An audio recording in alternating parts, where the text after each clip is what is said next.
Hey guys, how's it going? Something a little different today. Why are we all of a sudden talking about the single company? Well, I'm gonna be honest, it's for selfish reasons. It's because I got an email from them saying that, hey, very shortly they're gonna start adding ads to the free accounts. And of course, I am a freeloader of OpenAI. I don't pay for it. So that obviously made me very upset. After all, I'm a hypocrite first and a finance YouTuber second. So let's take a look. And of course, being serious, I want to say that, hey, does this somehow correlate with the fact that all this private equity and all these companies are slowly starting to feel the burn of burning billions and billions of dollars every year on their systems? So let's take a look. And of course, the first one I have right here on the screen is the OpenAI news that that's it. The Sora is done for. I've personally never really used it. I was fascinated by it when it was just announced. It seemed like it could, replace, I don't know, movie makers. It looked absolutely insane. And I think they delivered a lot of it, not in the initial version, but later on. A lot of those videos are impossible to tell apart from something real. And I'm sure at some point I have created a couple videos. I played with it for a minute and I was done with it. And I feel like that's how most users were. There was no way to really monetize it. At least that was my kind of understanding, because it takes a lot more power to produce a video versus producing a sentence for a bot. Of course, I'm sure I'm misunderstanding some stuff. It's a lot more complex than that, but I can only imagine that making a video from scratch is gotta take a lot of resources and a lot of water. And of course, I like water, which is why I didn't use Sora. I didn't want to, burn all that water for no reason just to cool the data center. But anyways, maybe I'm wrong too. I don't know. It just seems like so. Oh my God! Again, I've moved away from the topic of this video for too long. So this is what happened. I don't know what happened with Disney. But essentially, it was the first big AI project that has been shut down since this whole AI revolution, right? So it was kind of a big deal. And of course, OpenAI is the AI company. So having it just do this is kind of insane to me. It shows something about the market. And so let's talk about the ads. So first of all, I guess in January, it has been announced. I feel like maybe I have heard of it, but it hasn't officially been introduced. I haven't gotten an email. And, until it affects me, I was just, ignoring this topic. It makes sense. It's pretty clear.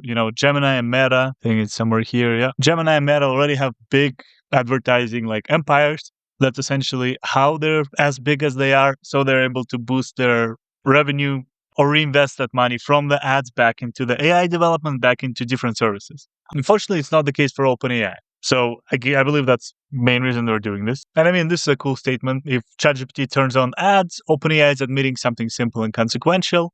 The race isn't just about model quality anymore. It's about monetizing attention without poisoning trust, which is very true. For the longest time, I remember when GPT 4.0 came out, people were really worried how it's going to replace the software developers, do this, do that, everything. And there was no model that could catch up to it. We were constantly benchmarking them. And that was the moment when OpenAI had the monopoly.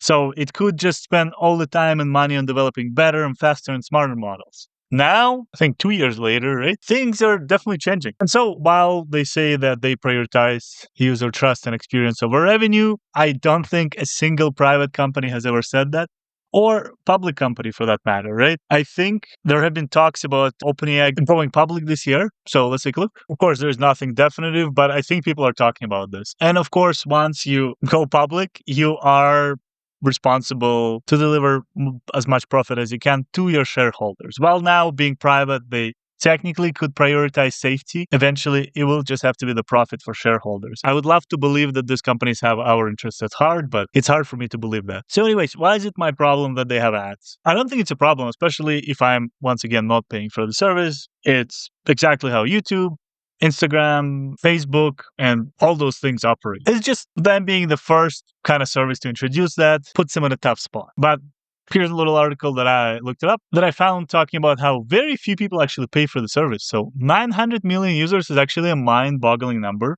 I feel like we're so desensitized with all this billionaires and people and trillion-dollar IPOs and companies that 900 million, I mean, people in this case, not dollars, but still doesn't sound like a lot. Or even, if we dig into the article, they're about to lose 14 billion in 2026. Well, we have people who are worth 2, 3, 4, 500 billion. So what's 14 billion for the AI company? But of course, clearly it shows that there were estimates for how much money is going to lose. And it's actually a lot more. And I think it's simple. People are using it more and more, and they're actually adopting it in their processes, whether it's work or school. So it makes sense as people get more comfortable with using AI. That was the first issue. And that's why they spent so much money, first of all, advertising it, getting everyone to try this new technology. Now that everyone has tried it, everyone is using it, now they're burning tokens faster than ever. And of course, they got this $15, $20 plans that actually cost them $40, $50 a month to supply. So they're still burning through money like crazy. For me, these numbers are absolutely insane. AI companies are expected to spend $690 billion in capital expenditure in 2026 alone. And of course, pressure from the market. If you look at this one paragraph, Anthropic's trajectory looks markedly different. The company hit $19 billion in annualized revenue in March 2026, so just last month, up from $9 billion at the end of 2025 and just $1 billion 15 months earlier. So it's a really huge growth. And I mean, from what I hear, so many companies are actually adopting Claude, and it's becoming sort of the next ChatGPT. A lot more people using Claude, and they assume you know what that means. But very few people say Gemini or Meta AI, God forbid. But, for the longest time, it has been ChatGPT. So when you say, hey, I'll ask AI, 90% of the time, it would be chat. Now, people just say Claude, and it is actually really powerful. So here, if you take a look, let's just skim this. Claude is increasingly becoming critical to how businesses work. Anthropic projects positive cash flow by 2027. OpenAI does not. So 2027 is right around the corner here. And if this is actually the case and not just a sales pitch, that would be insane because both of those are looking to go public at some point. Again, I think Anthropic, let's take a look. Yeah, so here you can see Claude AI maker.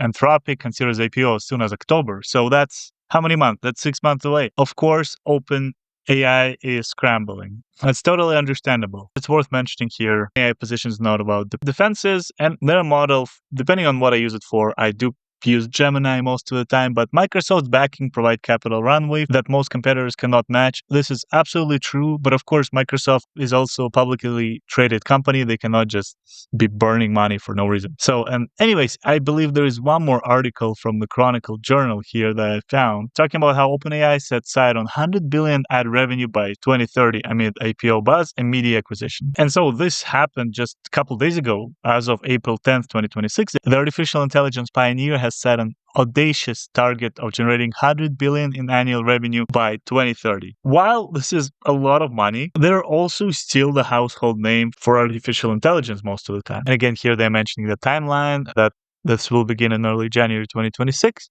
Experimental advertising tier for ChatGPT free and Go users. The pilot program reportedly reached $100 million annual recurring revenue run rate in just 6 weeks, providing the proof of concept that CEO Sam Altman needed to greenlight full-scale assault on the ad market. And here it says the internal documents leaked to investors suggest OpenAI expects to hit $2.5 billion in ad revenue this year, with a projected leap to $53 billion in 2029. Before crossing the 100 billion threshold in 2030. But of course, I think this number, 2.5 billion in ad revenue this year, would be the one to look out for. Whether they can actually hit that or not, whether people will start moving away or they'll continue using the service and these guys will manage to make it as non-intrusive and as, convenient as possible. So the advertisers are also paying the money for this, considering that is just going to be a small little message at the end of the answer by the chatbot. Like if you're booking a vacation, it will link you to Expedia, for example. So that's still to be seen. And of course, there's more complexity about the market. For the longest time, it has just been Google and essentially Meta. And of course, now AI is competing directly with Google and Meta for digital advertising space. And everything is already so advertised. There is very little space we have anywhere on the internet where there are no ads. So just taking a chunk of that and actually putting it in, your chatbot, that would be interesting to see. And something very interesting here is while Google has integrated its Gemini AI into its ad stack, analysts at Needham & Co. suggest the conversational AI could cannibalize traditional traffic search by as much as 30% by 2027, which is absolutely correct. A lot of the time, instead of, Googling something and then going through the first website, trying to scroll it through the rows and rows of ads on your phone, you just ask AI really quickly, whether it's Gemini or OpenAI, and it does a really quick job. But then, of course, you don't click the advertisement links. You don't click any sponsored content. It's kind of a tricky situation that Google finds itself in. And for Meta, it's different. Right here, it actually states that OpenAI platform is viewed as a high intent environment because if you're asking something about this specific brand of, laptop, and you're curious about, okay, the stats I'm about to buy it, you're more likely to click on that link in that chat versus just scrolling randomly on Facebook, which they call a discovery-based platform, and doing the same thing. Like the odds of you buying a laptop on a whim are a lot lower if you're on Facebook. And of course, this actually I have not thought about, but it's very interesting. It will actually affect Microsoft here. I totally forgot about Copilot and Bing. Despite using Edge, actually, most of the time for my personal stuff, my work, I hardly ever use those. And I know they've been getting better. They've been spending so much money to make them better. But I don't know. There's just something about them. So I don't know. Hopefully they'll be okay. I mean, we do need some competitors to Google. That would be great. But I don't see myself saying I'm going to go and Bing something instead of Googling something for some time now. And this is something I also wanted to talk about. The final thoughts that was also on my mind a lot. The subsidized era of AI is over. And this is exact same thing that happened, to Uber and DoorDash, Skip the Dishes, and all those other services where everything was really cheap for a long, long time just to get all these users. They would subsidize it. They will get angel investors, everything. And all of a sudden, at some point, they actually have to turn profit. So they've started raising prices, removing a lot of their deals. The services have gotten a lot worse. And I'm going to be honest, I feel like that is the case with Uber. And hopefully it's not going to be the case with all these AI platforms. Although, looking at Facebook, looking at Instagram, where I can barely see my friends' posts anymore. It's mostly just memes and ads, essentially. So I don't have high hopes. However, yes, I believe this big milestone should be discussed in the video, and whether it's going to affect anybody in Canada, like 100%, all of us use this. And it does show that there isn't infinite money in the world. I'm not going to speculate and say the AI bubble is about to burst. There's a million other channels that you can type it in and they'll give you a million stats about how it's definitely going to burst tomorrow. I'm not going to do that simply because it's a little bit cringe, but it does seem like something is shifting. When all of a sudden this almighty Goliath of an AI platform says, well, look, guys, we are actually struggling with money. We need to introduce ads because the subscription itself doesn't pay for it. It's definitely something of a canary in the coal mine. Is that what it's called? Is it canary? Whoa, I was correct. That is an early indicator of potential danger or failure. I don't want to say it's going to be a danger or failure, but that's what this page says. So I don't know. Anyways, guys, thank you for watching me rambling on. I'm glad you stayed. I'm hoping everything is going to be great. And at the end of the day, OpenAI is going to share all this ad money with us. But being more realistic, I don't know. I wonder if that is indeed the case and the golden era of AI is essentially over, where they subsidize everything for you. And next thing you know, you will have to be paying for it like you're paying $26 to $30 for Netflix now. They used to be $8 to $10. What do you think? Thank you guys for watching, and I'll see you in the next one. Take care.